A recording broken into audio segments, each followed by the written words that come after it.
Jacob flees from Laban. Jacob heard that Laban's sons were saying, "Jacob has taken everything our father owned and has gained all this wealth from what belonged to our father." And Jacob noticed that Laban's attitude toward him was not what it had been. So what we're seeing here is possibly a little bit of jealousy, a little bit of envy, a little bit of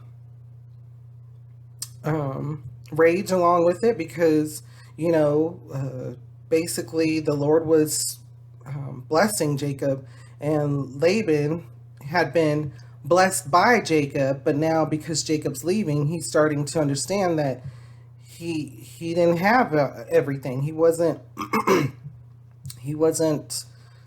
a part of that blessing. So he's kind of getting that envy, that jealousy going. Then the Lord said to Jacob, "Go back to the land of your fathers and to your relatives, and I will be with you."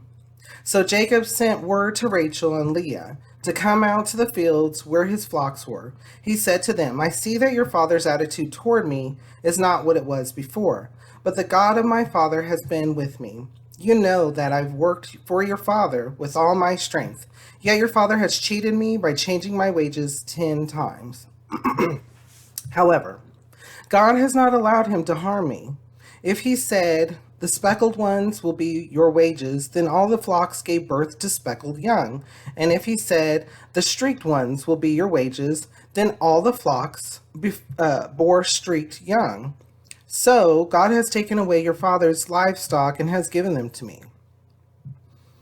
And so, as you can see, basically, Laban's flock and such has been decreasing, and Jacob's has continued to increase. And now Laban's kind of starting to act out. Maybe he had for years not really said anything, but now because it's obvious, and he's starting to get jealous. And so Jacob understands, and he knows that he needs to leave and go back to where he came from. And he's going to take his things as well, his possessions as well as his wife's. In breeding season, I once had a dream in which I looked up and saw that the male goats mating with the flock were streaked, speckled, or spotted. The angel of God said to me in the dream, "Jacob." I answered, "Here I am." And he said, "Look up and see that all the male goats mating with the flock are streaked, speckled, or spotted. For I have seen all that Laban has been doing to you. I am the God of Bethel, where you anointed a pillar and where you made a vow to me. Now leave this land at once and go back to your native land." So there, right there, the Lord had been watching the whole time and noticed that how Laban was treating. Laban was supposed to be following the way as well. And yet it was that moment of envy, in that greed, and that jealousy that lets in that sin. Those thoughts that led in that sin. And so he started mistreating Jacob. And Jacob, but the Lord was already intervening. The Lord was already knowing what was in Laban's mind and Laban's heart. And so he was already acting on Jacob's behalf, making sure that Jacob was going to be taken care of. So just reading through that first part about understanding that Jacob had worked for him 7 years for Leah, and then another 7 years for Rachel.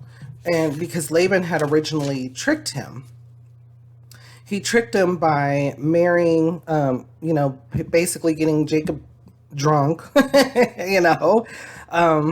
and then providing him his oldest daughter Leah instead of Rachel, whom he asked for, so that way he could, Laban was rid of his oldest daughter, and then come to find out, Jacob really loved Rachel so much that he continued to work for Laban. He worked an additional 7 years, I believe. And so and so he worked for a total of 14 years. And during that time, obviously, slowly but surely, Laban started, his thoughts and feelings towards Jacob started changing because of envy, jealousy, greed, etc. And when that happens, sin comes in. So, thinking about that today, what kind of experiences can you think of in your life? I, for one, have had a similar experience. And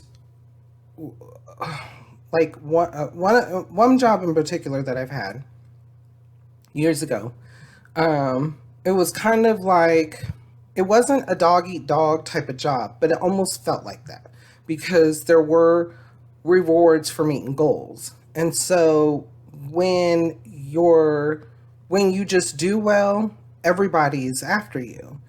And that similar situation happened to myself where I was doing very well at the position, and it wasn't something that I thought I was the best or special at or better than everybody. I was just doing what I thought the job was. And I didn't even truly know how successful I was until after the award came. And so when that happened, it was like a lot of people who used to talk to me in a more friendlier manner at work they stopped. It was like I was a challenge now.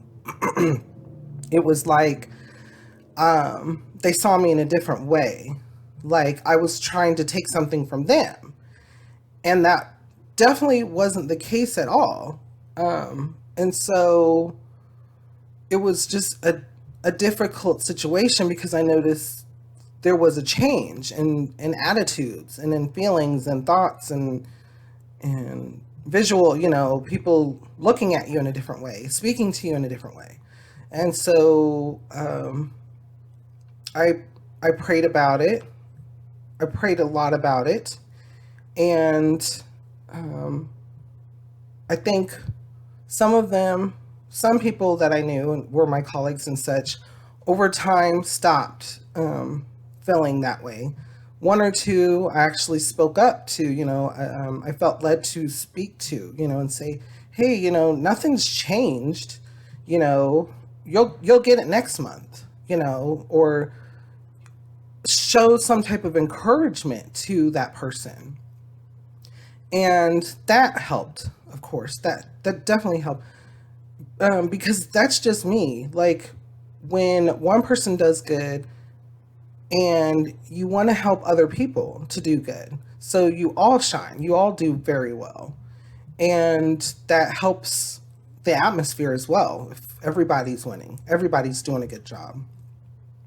And so, but in other times, in other ways, some, there were still some that from that day never really looked or talked to me the same way again.